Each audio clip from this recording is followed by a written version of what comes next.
Oop, there that goes. Well, we'll start on a black screen. We'll start featuring you guys. Okay. I'll work on getting that camera back here in just a second. But no why worries. don't you go ahead and introduce yourselves? Are we live everywhere? You, I believe, are live everywhere Cool. on Periscope, Facebook, Twitch, and YouTube. Sounds great, everybody. Well, hey, welcome, everyone. Good afternoon. Welcome to the Monterey Bay Aquarium here live on Periscope, YouTube, Twitch, Facebook, all of those great platforms. Thank you so much for being here. My name is Patrick. I work at the aquarium here in social media, and I'm joined today by a good friend of mine, Alan Bertazio, who is going to be our special guest for today. Hey, Alan, how's it going? Pretty good, Patrick. Pretty good. Happy to be here.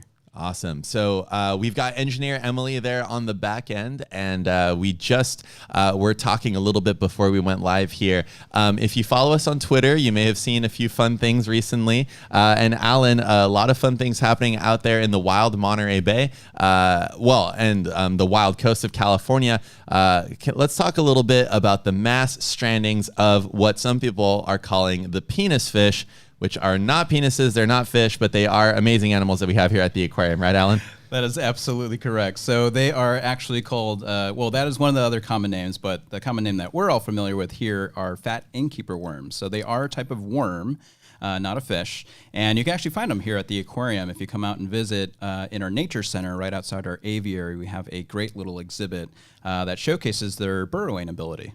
Right. And hello, Kentucky. Hello, Laverne. Hello, everybody tuning in. Hey, Doodle over there on Twitch. Hello from Utah. Penny White is tuning in.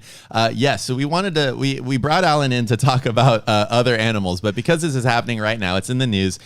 We have experienced in California a mass stranding of fat innkeeper worms, which are 10-inch long, bright pink, highly suggestive spoon worms that are found all throughout the muck out here in the Monterey Bay. Emily has a photo of one up there on the screen. We apologize if that's not what you wanted. You're on this Friday afternoon.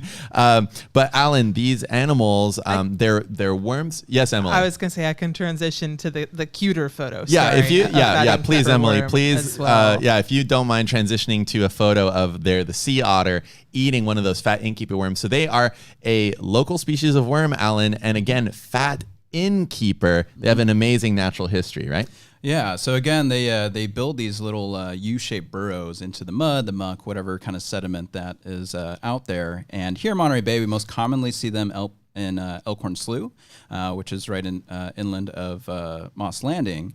And they really love just, burrowing into the mud. And the reason why they get that common name, the innkeeper, is that oftentimes lots of other critters make their way and make their homes out of those tunnels and burrows as well. Yeah, and those... They're common, so don't worry. It's not like there's an invasion or anything related to that. There's a lot of them in the muck, but some theories as to why there was this mass stranding of them, which have happened a few times, is that when you get a lot of water motion, a lot of big waves, and if the currents are just right, you can have a lot of these organisms that are adrift on the seafloor flowing into beaches and bays. So out scuba diving, every once in a while, you might see a couple of fat innkeeper worms here or there, but when conditions are right, you might get those strandings there. So just a pretty exciting thing to see washed up on the beach. I don't know if you were out there interpreting, Alan, what would you tell the folks? Like, behold. Oh yeah, I don't know what I would say out there. That would be I would just have to try to take it in, really. I imagine it's just kind of an amazing sight. We see similar things happen here. We've seen from time to time. We've seen like the red pelagic crabs. Mm-hmm. We've had some of those mass strandings here on our beaches, but I don't think I haven't personally seen fat innkeeper worm strandings on beaches here locally. And we have a question here, is if they are a sushi item. Now, Western palates, as far as I'm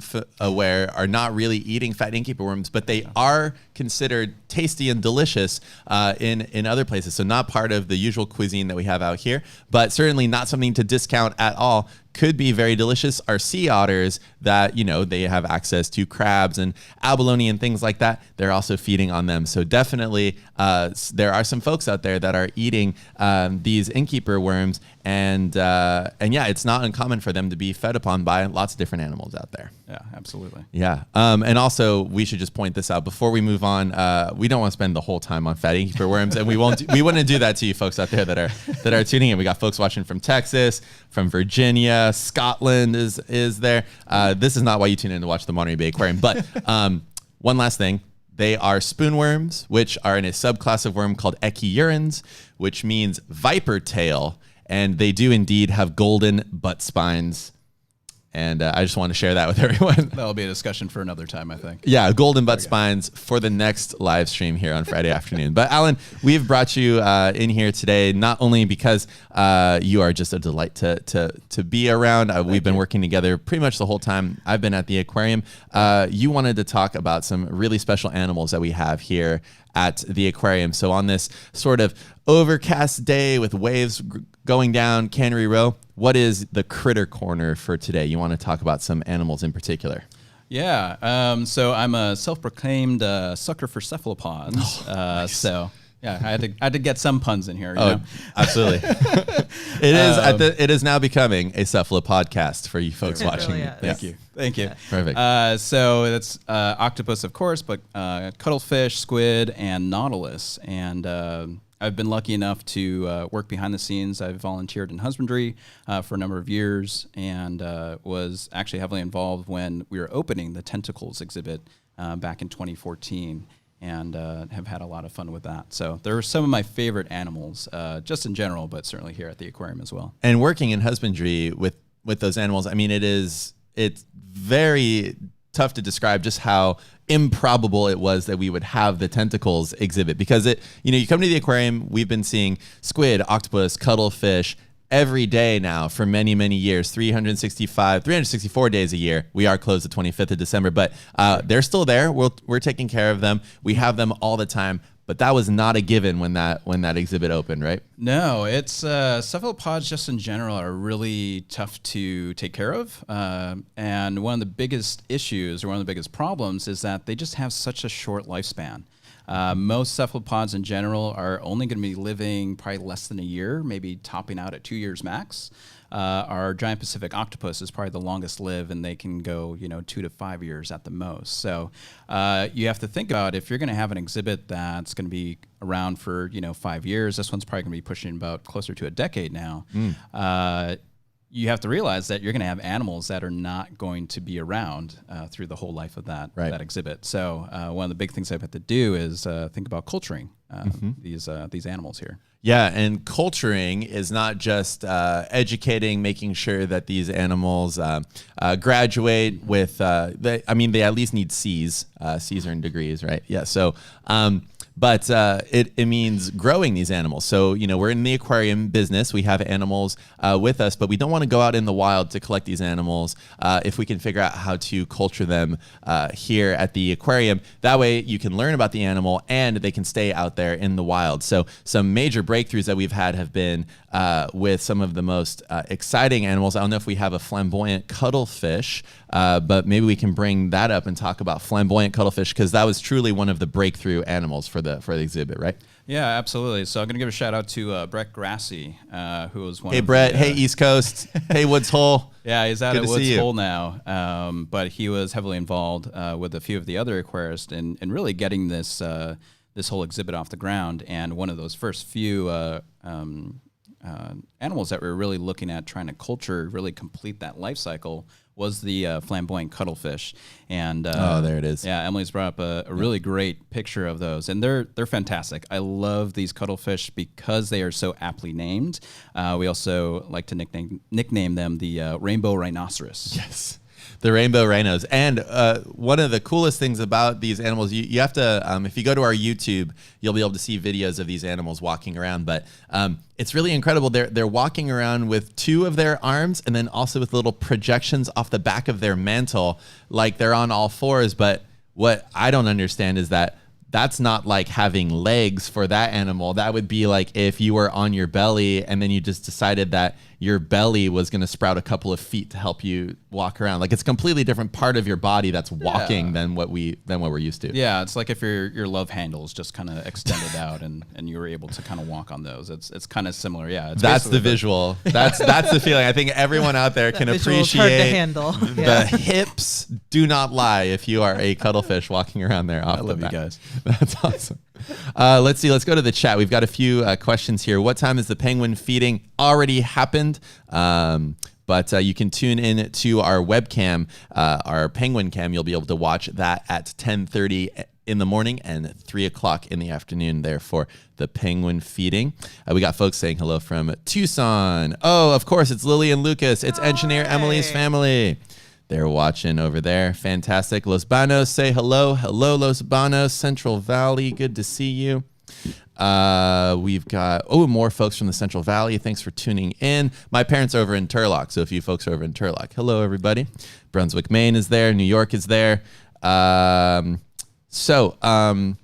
animal. So besides flamboyant cuttlefish, taking care of them, what was another cephalopod that you wanted to introduce to the folks out there? Probably my favorite here at the aquarium, just in general, would probably be the giant Pacific octopus. Absolutely. We've had a couple recently down there in our Ocean's Edge side, a couple of big males that have been very engaging with our guests, have been pretty active. You know, typically most cephalopods, most octopus are going to be nocturnal. Meaning that they're only, hunting or active at night, and it's really fun to see the big octopus kind of cruise around the exhibit, and just seeing the guest reactions to that too. Yeah. Question that we have here, maybe about the giant Pacific octopus. Are there any problems with them socializing in their aquarium? I believe that question was originally intended towards the cuttlefish, but we could apply it to both cuttlefish and the giant Pacific octopus. What's it like having cephalopods in close proximity to each other? Because we'll see lots of flamboyant cuttlefish together, but only one GPO on their own. So what's going on there? Yeah, so a couple of different things going on, at least with most octopus in general, are pretty solitary. They really don't come in contact with each other until they're really ready to reproduce. And in fact, for most species of octopus, if you put two of them together, likely one's going to try to eat the other one, and probably not the best exhibit to have at the aquarium. Yeah, they are made of calamari after all, so they're aware of that. They're aware of that fact. Yeah. Mm-hmm. Yeah. And then on the other hand, though, for something like flamboyant cuttlefish, I wouldn't say necessarily that there's any sort of social structure, but you will find them together. Mm-hmm. So on exhibit, actually all of our cuttlefish exhibit, you're going to find more than just one, whereas most of our octopus exhibit, you will just find the single animal in there. The one exception would be the North Pacific big eye octopus. Yes.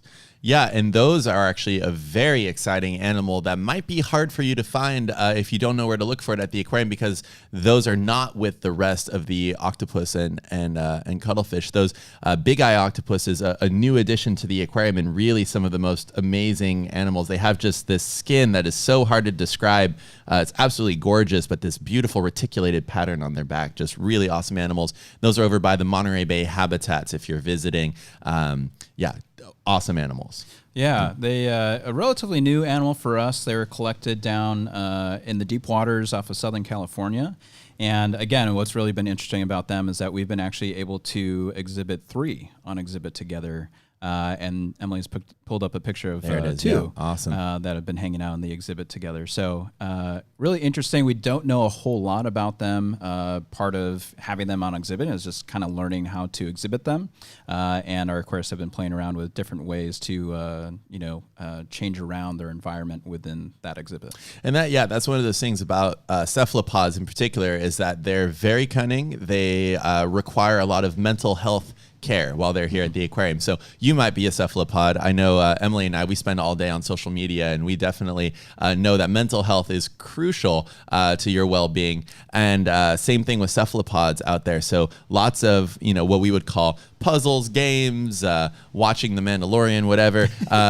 Those would be known as enrichments, right? Yeah, exactly. So enrichments is something like very basically, it's anything that we can add to the exhibit that provides mental or physical stimulation for our animals. So you see it quite often with our sea otters or with some of our birds that we have here at the aquarium.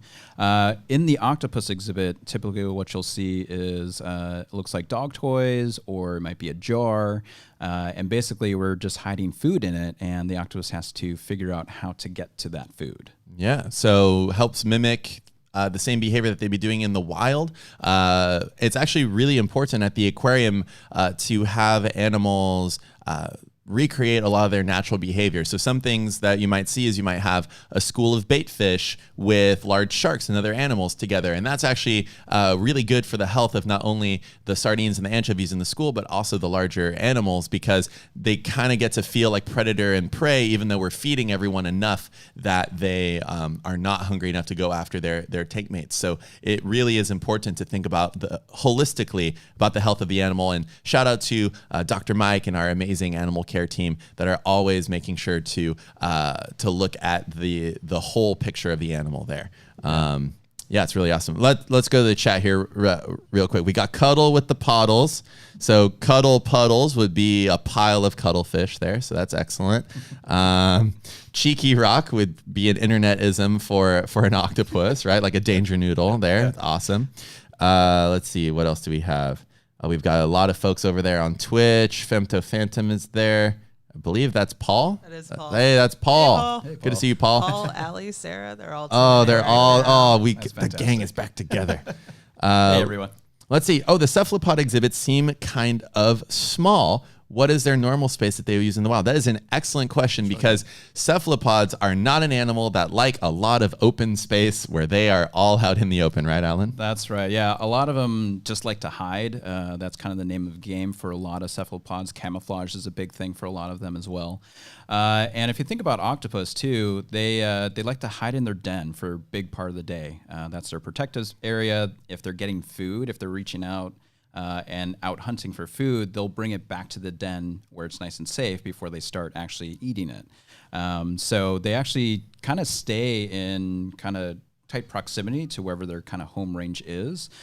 So having kind of smaller exhibits is actually right on par with what they're experiencing out there in the wild. Yeah, absolutely. I was looking at the chat here. Looks like we just doxed all of our friends there, Emily, is what's being said. Sorry, Doodle. Yeah, we used to work with those fantastic folks there. Excellent. Let's see. We have two questions that I saw. Ooh, I'm wondering how increased rainfall and freshwater runoff into the bay affect the presence of marine creatures there. That is a great question, and we'll follow it up with, is it difficult to have an animal on exhibit that prefers to stay hidden? So, Alan, whichever one you feel like going with first, rainfall, freshwater in the wild, or difficult to have an animal that wants to hide. Go for it. I'll take question number 2. We'll start with that one first. So is it difficult to have an animal on exhibit that prefers to stay hidden? That is the number one question when we were designing tentacles. These are animals that don't want to be seen, but how do you basically show them off? Right. Without them being seen. So, it's really interesting. There's no handbook in terms of, creating a cephalopod exhibit. So a lot of it was just kind of trial and error. I remember when they were first starting this exhibit, they had in the back just bags and bags and bags of different color and different size gravel and sand, and trying to use that as a substrate and seeing, what kind of environment was best for the critters so that they were out, but they also felt hidden. And you can play around with that. There's also a lot of different structures. So we put in it might be dead coral or different rock structures that we'll put into those exhibits, giving them kind of spaces to hide, but also making it that folks like yourself can actually see them. Yeah, and all of that work, it took so many months, years to really figure out what helps these animals feel comfortable enough. And one of the key ways that we know, hey, it's working, is that these animals are reproducing and that they're healthy while they're here. But definitely trying to make sure that we can see these cryptic would be the more scientific term. They're these hidden animals. very, very difficult to try to wrap your head around an exhibit where you might not see any of them or none of the animals want to be seen. And so it was sort of that Jurassic Park moment where it's just like, what good is a park where you can't see any of the dinosaurs? So that was definitely in the back of a lot of people's minds, caused a lot of sleepless nights, I would imagine, trying to figure it out. We have a question here that I think is important. Alan, do we need them? What good are cephalopods to the world? Valid point. This will get very philosophical. So, but what good are cephalopods? What do they do? I mean, this is a question you can ask about really any animal in the ocean, and they all have their importance. Each animal has a role in their own specific habitat, and then in the larger ecosystem. And I'm just trying to think in general, the role that most cephalopods play is, they're pretty active predators out there. And so, keeping that food web and everything in balance is important for everything that's in there. Yeah, those cephalopods, like you mentioned, they're predators, they're hunters. So you can imagine an octopus is like the lion or the tiger of the reef. They're crawling around looking for food. But then they're also, some of them will have larvae that are out in the plankton. And so then they're food for lots of animals.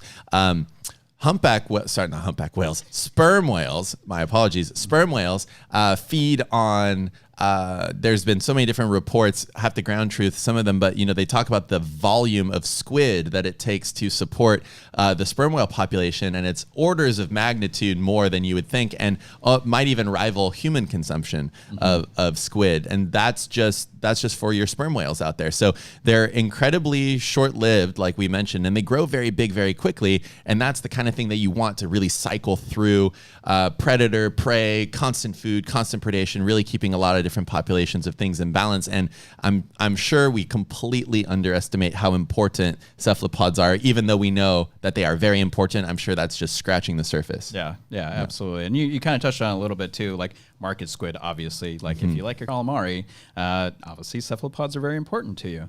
And it's actually one of the biggest fisheries out here in California, highest grossing, and again, a reason why it's actually also one of the more sustainable types of fisheries is because of that really short lifespan. So for the fishing boats that are out here, if they're catching them after those squid have laid eggs, but before they essentially go through that senescence phase before they die, that's the key. You're getting really, high quality food, but it's also very sustainable because that next generation is primed and ready to go. Yeah, and I'm just being reminded right now, just kind of looking at our setting here, looking around the room. There you go, Emily. Oh, wonderful. So it's been up for a little bit. We just saw it on our screen, but those are those squid fishing boats. And Alan, we are actually sitting overlooking where that squid fishery began here in California, because where the aquarium is located is on top of Abalone Point Alone.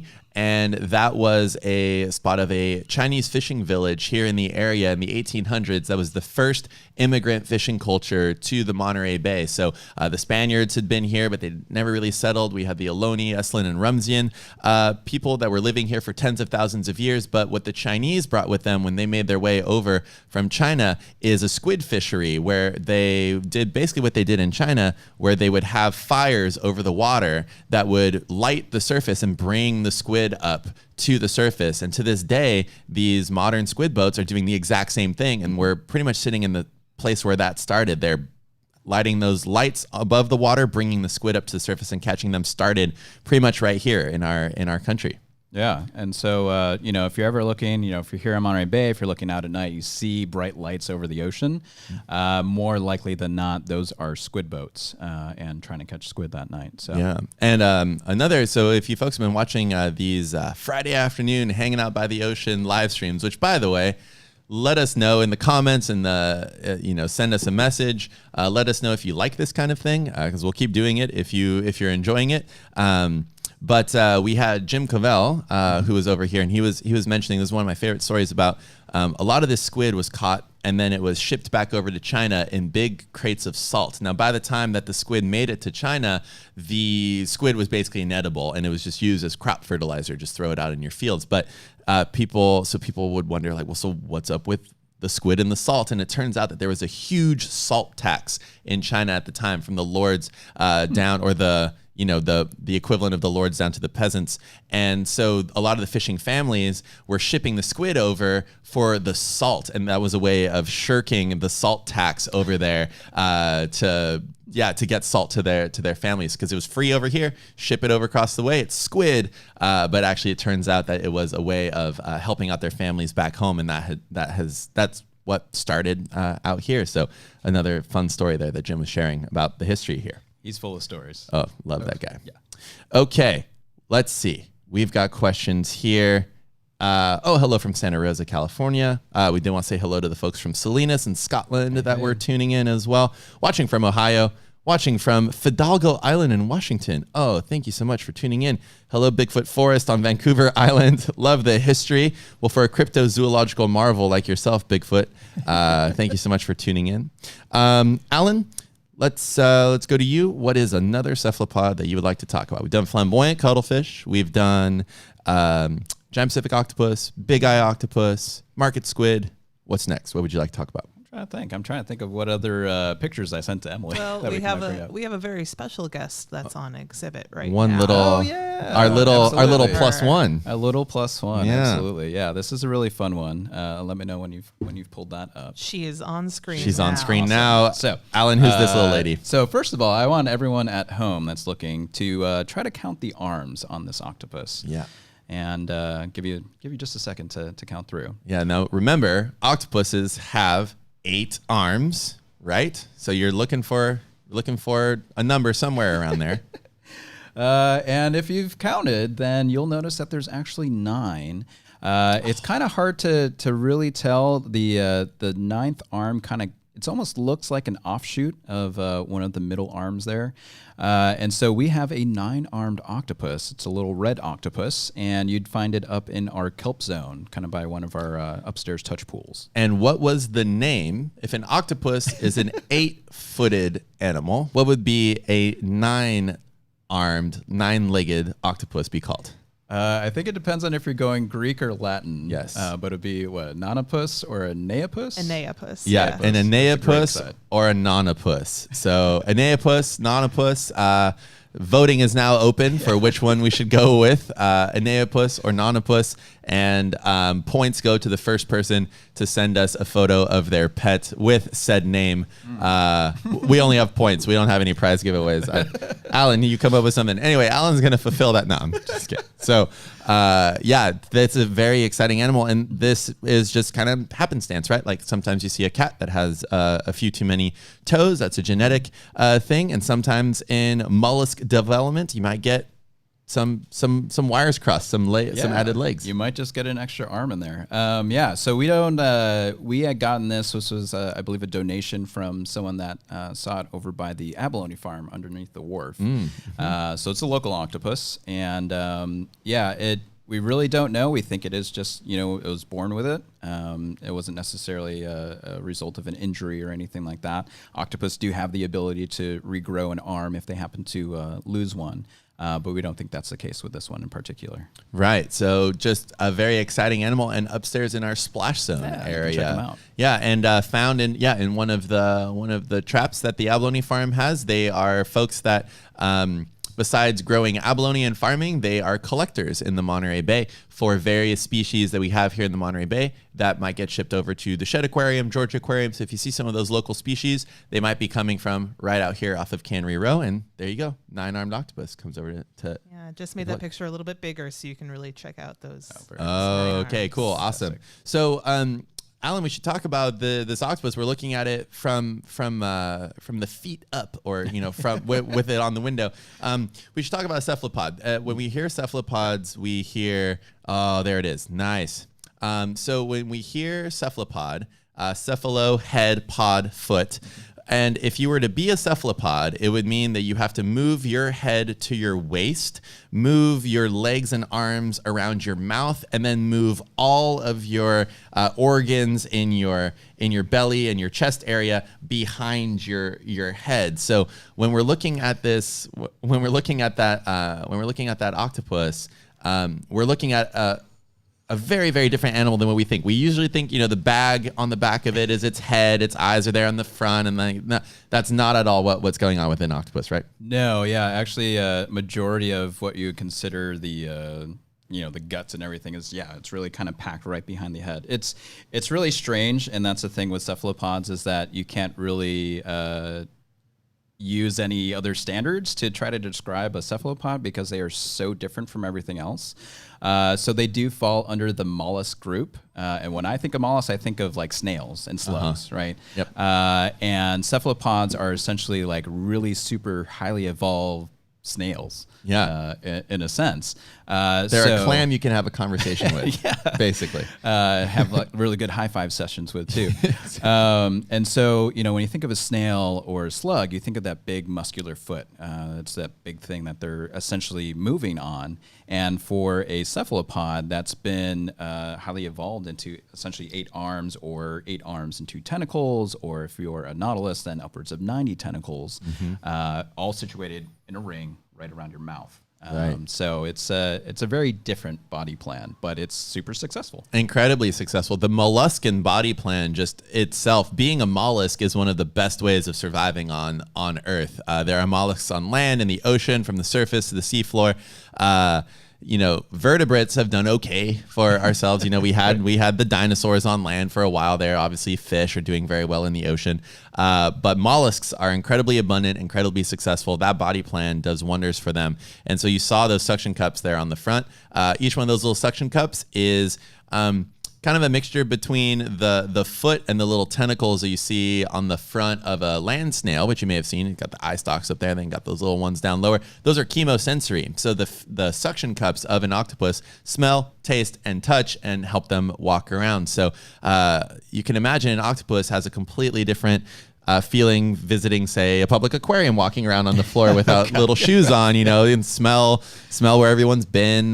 Giving a high five to an octopus is a gustatory experience. It's a very different way. So when we see octopuses out there, Alan, like for as cunning and stunning as they are in their problem solving, we really have no idea what problem it is they think they're solving. Right. Because exactly. if you gave us the same thing, it looks completely different. Absolutely. And I was just going to say, Emily. we have a beautiful photo of a big fin reef squid up on the screen right now. We're going to be doing a little switching around with the cameras here. Okay. So that's going to be our view online for just a second. Okay. Sounds good.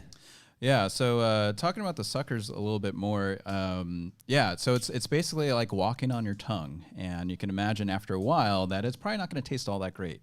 So it's really interesting for octopus especially is that they have an ability to actually slough off the top layer of their sucker pads.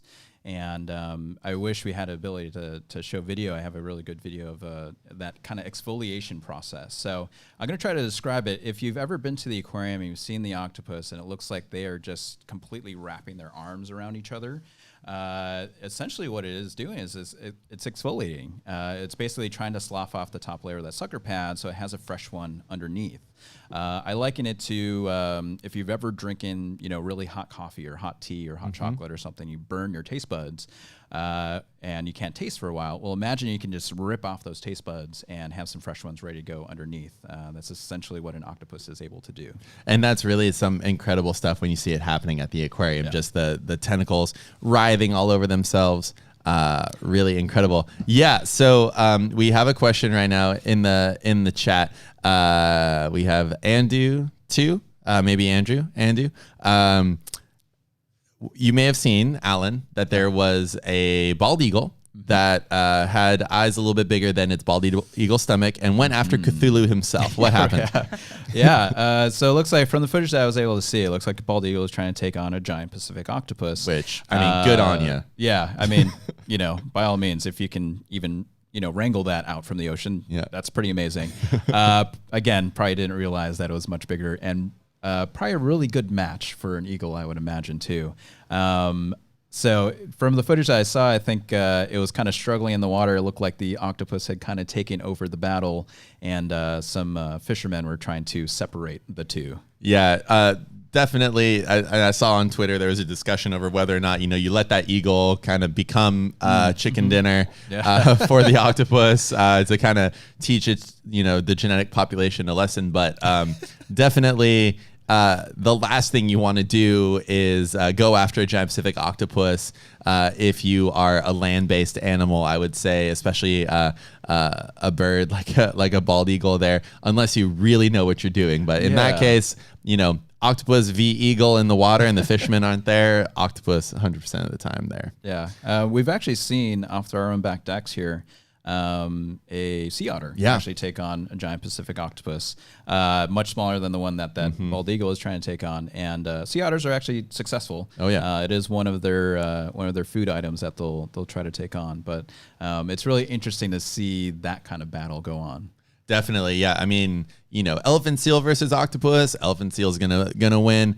Otter usually doing pretty good. So definitely, if you are an animal that's been adapted to living in the ocean for a few million years, I mean, try your best. Yeah. But if you're an eagle, I mean, we love you, bald eagles, absolutely. But maybe stay away from seafood. Exactly. At least that seafood. Love that. We're going to have to figure out at some point here, Engineer Emily, the rights and usage of whether or not we can use viral clips in these, because we'd love to pull it up. But we'll look into that for you folks out there that are wondering. Yeah, we're not quite there yet. But thank you so much. The symbolism of that alone is incredible. Yes, Tian, absolutely. Yeah, Team Bird versus Team Ocean. Let's see. Hello from New Zealand. Ooh, thanks for tuning in. Good stuff. Let's see any other questions that we had. Yeah, people who are asking about the weather that we have here. Yeah, when it rains, it does really affect the wildlife that we have here in the Monterey Bay, at least from a bacterial standpoint, and then everything after that. Lots of land runoff means a lot of extra micronutrition, which usually means a lot of bacteria growing, and then other things that eat the bacteria, so on.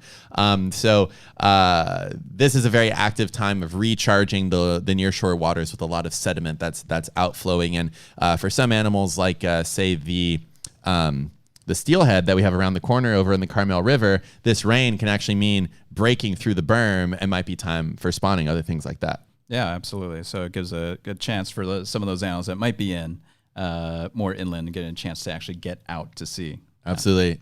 Alan, do you recognize that? I do. Hey, Chelsea, how's it going? Hey, Alan's wife is watching. Fantastic. Thanks for tuning in, everyone. Hello from Hugson, Houston. You say it. I like Hugs. Hugson. Hey, Hugson. Hey, Minnesota. Houston, all right. Thank you, everyone. Westerly winds. Not a ton of wind here at the moment, but big swell. We're going to have probably 20-foot plus waves here along the coast. If you look at the wave model, you're going to see quite the orange and red color. Right now, just the simple fact that we have waves breaking on Cannery Row, it doesn't look that impressive, but that's a lot of wave energy if it's breaking here along Cannery Row. And Alan, out here, when the waves are breaking, this actually tends to be a refuge for sea otters to hang out in the kelp canopy here off the back deck. Yeah, absolutely. So when we get these winter storms, you can imagine lots of strong currents, a lot of turbulence, a lot of those big waves as well. And actually right up and down where we are here on Cannery Row is actually kind of that safe haven for otters. I don't remember, it was a few years back, there were some really big winter storms. Yep. And if you looked off our back decks, there's probably close to 100 or so sea otters, which is incredible to see. Yeah. When we only see, we probably have about a good, 15 or 20 otters that usually hang out for back decks, but multiply that by 5 or so, and you can imagine. Yeah, a lot of otters waking up that morning without their preferred area to sleep in, and looking out and being like, oh, okay, well, I guess we're going to the aquarium, hanging out there. Yeah. Is it the king tide? No, not the king tide, but those are coming up. January 10th and 12th, we will have the king tides there. Yeah, no king tides right now, but it is getting to be the full moon. Oh, right. Which is why we're getting some big waves, because this is the time of year that we have really strong high tides, low tides. So not quite the king tide yet, but we're getting close. And that there, everybody, was the disembodied voice of Engineer Emily, who is running all of the screens and everything, dealing with dead camera batteries so seamlessly and smoothly. We are a professional outfit out here, doing our best to share our beautiful Monterey Bay backyard with all of you folks out there. If you are just tuning in, we are about to wrap up, but my name is Patrick. I work on the social media team, as does Emily. And we're here with our amazing friend, Alan. Hey. So, Alan, what is your the best disembodied voice out there? We've got Doodle. Hey, Doodle, thank you so much. And Doodle, we do not need you to rearrange your body like a cephalopod. That was merely a suggestion. Yes. Merely a suggestion. Alan, a quick question, because we've got a lot of folks out there that are probably getting into careers that have to do with marine science. Maybe you're interested in doing what we're doing, like some social media stuff, or maybe you're interested in working with the animals, or maybe you're interested in working with the people. Alan, you've done a little bit of everything here, full time at the aquarium. Got a lot of experience. Alan, what was your pathway to the aquarium, or what would you say to someone who's interested in getting a job in the marine sciences? Get out there and get experience, I think is the biggest thing. I'm originally from Chicago, and we don't get a lot of marine biologists out from the Midwest. But I grew up going to the Shed Aquarium, another wonderful aquarium just like the one that we have here. And so that's what kind of got me interested.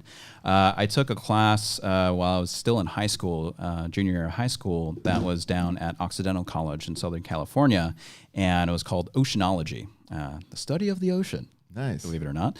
And it was great. It was kind of hands-on. It was a bunch of other high school students that were interested or were trying to get college credit. And it really gave me the boost that said, yes, this is something that you can do. So ended up going to Hawaii Pacific University, a smaller university on Hawaii. I figured what better place to study the ocean than to be right in the middle of the ocean. And then you're surrounded by it. Can't escape it. No days off. No days off. Marine scientists in Hawaii. And it was great because, again, it was a lot of hands-on experience. And also out there is where I first got my first kind of aquarium experience. I worked interned at the Waikiki Aquarium and was doing some husbandry there. And so that kind of got me into my position here. Once I started working here, I also started volunteering with our husbandry department in drifters, or with the jellies. And it's really the best advice is to get out there, meet people that are in the field, try to get a feel for what you want to do. There's lots of different options out there. Any internships that you can sign up for, whether it's paid or unpaid, again, any experience that you can get is really helpful. Nice. And we have someone tuning in, Kanagi, saying, glad found out about the stream. Love how beautiful the coast is. Marine biology is such an interesting field. Yeah. So, Alan, you've had a lot of different jobs here at the aquarium. What would you say to someone who's hearing maybe from the world around them that marine biology is not lucrative? There's not a lot of, I'd say they're true. So you're not going to make tons of money doing this, but what would be your reason for sticking with the ocean through all that time? What is it about the ocean that you think people should really get involved in their work? Well, for me, I think it's the love, it's the passion. I love coming into work every single day, and that's something. I think there's something there, right? Yeah, there's something to that. Really, in anything, just find what you love. I knew coming into this field that it wasn't going to be super lucrative, but the people that I get to talk to every day and interact with, it just confirms that this is what I wanted to get into, and this is the right place. Absolutely. And what I can just add to that, everything that Alan says right on, but also the ocean is most of the planet. There are so many jobs out there related to the ocean. We're a social media team that does ocean stuff. Alan works with our amazing volunteer guys, and then sometimes comes on the social media stuff. We've got people that are designing our websites here at the aquarium. We've got people that are maintaining these rooms that we can be in. There is a lot of ocean stuff outside of just being a professor, being a scientist on a campus, doing that sort of research. The ocean is pretty much everything if you look at it long enough. So definitely for those of you folks out there interested in getting jobs in the field, I've been working with Alan this whole time. We figured it out. We love it. And we really encourage all you folks out there to pursue the ocean if that is what you're interested in. Alan, we've been sitting next to each other for 50 minutes. I promise no more than 52 minutes. Otherwise, the waiver's off. Exactly. But do you have any final words for us? We can put up one last animal for everybody up there. What do you feel like concluding on here? it's not the best photo, but it's the two-faced GPO. Ooh, yeah. Is a really fun. Ooh, the two-faced GPO. Tell us, give us the skinny. What's going on here? So I can't tell you exactly why this octopus looks this way, but I always love to just kind of walk around the aquarium, especially before opening, just get a feel for what's going on that day, and always stop by the giant Pacific octopus. And as I came up to him, the coloration was very striking. So it was almost very pale, kind of grayish on one side, and then the nice deep dark red on the other side. It was basically this straight line, kind of right down the mantle, and it was just incredible. Yeah. I've never seen that before, and just trying to come up with a reasoning behind that. Yeah, it's something that I know happens in cuttlefish, where they'll have one half of the body saying, "Hey, what's going on?" to the female cuttlefish, and on the other side, like, "You better get back," to the males that are on the opposite side. So two different communications happening on one half or the other. But why our GPO was doing it, who knows? There it is, right there. We have it up on the screen now. You can see right down the middle of there, and that's another aspect too. Working here at the aquarium. Even though it might be the same animals, they're never the same every day. There's always something new to learn about them. Yeah, absolutely. And again, especially with cephalopods, it's really incredible to kind of grow with them. Especially the big ones. The last male that we had, the largest one that we've had here on exhibit, I think it was like 136 pounds. Yeah, my goodness. When it finally passed away. It's really interesting to see them on a kind of a day-to-day basis and kind of see the changes in their activity levels or see who they're engaging with when guests are coming up. It's just been a really fun experience being able to hang out with these GPOs. Absolutely. All right. Well, we've got Brianna looking into marine bio work. She's going to throw an application our way. So Brianna, can't wait to work for you some of these days. Let's see. We've got folks that are using the metal straws to help save the turtles. That's awesome. Thank you so much. Great.